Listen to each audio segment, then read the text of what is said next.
Hi and welcome to the latest update from the River Tweed Commission and the Tweed Foundation.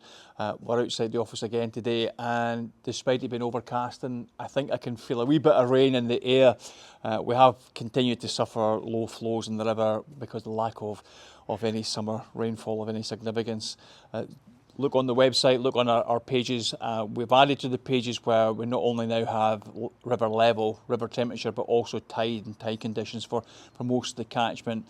Particularly the temperature stuff, can I just draw your attention to it? It allows you to track temperature changes across 24 hours and certainly allows you to understand when it's the coolest part of the cycle where you can go and fish for with a degree of confidence you're not going to impact on the fish's welfare. So please do that. We're still, as I speak, at moderate scarcity. So low flows for the foreseeable, although I think there is rain in the forecast for the end of next week. But we are still catching a few fish. So our catches pages displays the most recent catches we have in the river, where we have direct feed from Tweed beats and indeed Fish Pal. We have a few non-reporting beats that we add manually, and some who don't report at all. But it gives you a flavour about the numbers of animals that we are catching. And through a research station at Paxton in the lower half of the river, I can tell you that fresh fish are still coming in. They're maybe not progressing through the catchment quite as quickly as we would like to be the case. So the team are out at the minute doing both ends of the spectrum. The bailiffs are ensuring that the fish that we have are secure, where the low flows are maybe congregating fish in pools. So they're observing where those historic poaching spots would have been and making sure that the fish are safe to continue through their migration. And the foundation staff, the biologists, are out in the river doing the fry index from last year. So again, we reported that we had issues with sapelagnia towards the end of last season, and we're maybe concerned about the number of fish that died without spawning. But I can tell you the results are being really high. So every watercourse that's been sampled has got really high productivity. James Hunt has posted a short video on our YouTube channel, so there'll be a link to that in the newsletter. You can have a look, hear James explain what they do and why they do it, and see some of the results. It's really quite encouraging to see that in most of our rivers across the catchment.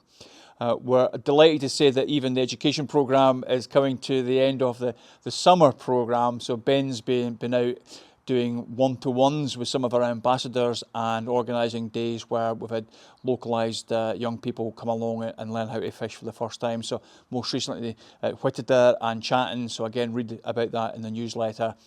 Delighted to say that the efforts of the team from the entirety from top to bottom has been recognised by Scottish Land and Estates through the Helping It Happen Awards. So we've got an award, and indeed we're finalists in conservation for the work that James and the team deliver on the river. Education, so Ben McCallum and his work's been recognised and again as a finalist, and indeed Anne Woodcock, who's been nominated for an award for organising an event which was the opening of the river. We have a really quite a big celebration these days around the 1st of February, where we have a 2-day event, and it might be a fly fair or indeed a film festival. But next year we'll keep you guessing. We'll tell you as we approach the end of this season what we'll do for the start of next. But I hope you enjoy reading the newsletter as much as we do contributing to the work that you read in it. And I'm sure a lot of proprietors and anglers will recognise that the Tweed Foundation now manage the Salmon Museum in Kelso. So we're delighted when we had a call from Bargain Hunt, so antique dealers who were visiting the Border Union Show Antique Fair to televise a programme, and they decided that they would like to come and visit us at the Kelso Museum.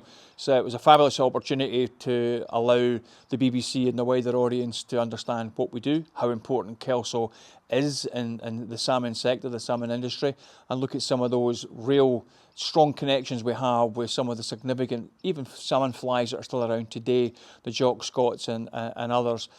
You'll see a very crude attempt of me trying to guide the presenter Rue into developing a stoat's tail fly. I think at the end we were very complimentary and said it looked more like a tadpole fly than it was a stoat's tail, but she did go off and have a cast in the river to try and entice one of our Atlantic salmon, but I'm not so sure she succeeded.